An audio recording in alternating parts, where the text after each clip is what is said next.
Bank employee caught in multi-million-dollar fraud fails to come up with funds.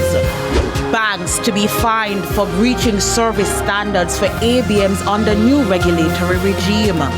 And local contractors fail to meet Spark criteria.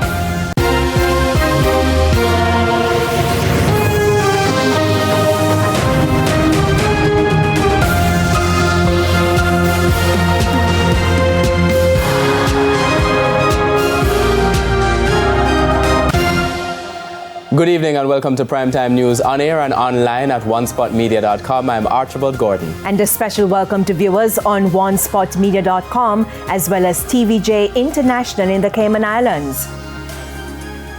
And she's Andrea Chisholm.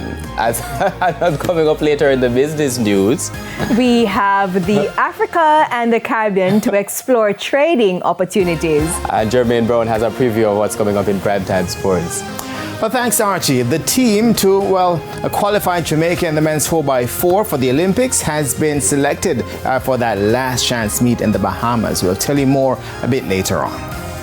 Thank you very much, Jermaine. And for a look at the weather report and forecast, here's Romaine Robinson. Thanks, Andrea. For the rest of this week, we do have stable conditions persisting across the area. Some passing showers in the afternoon, but strong winds are expected to persist.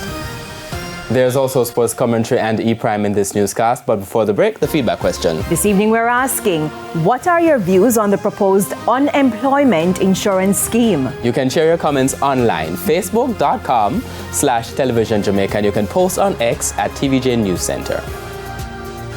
Stay with us, Primetime News returns right after this break.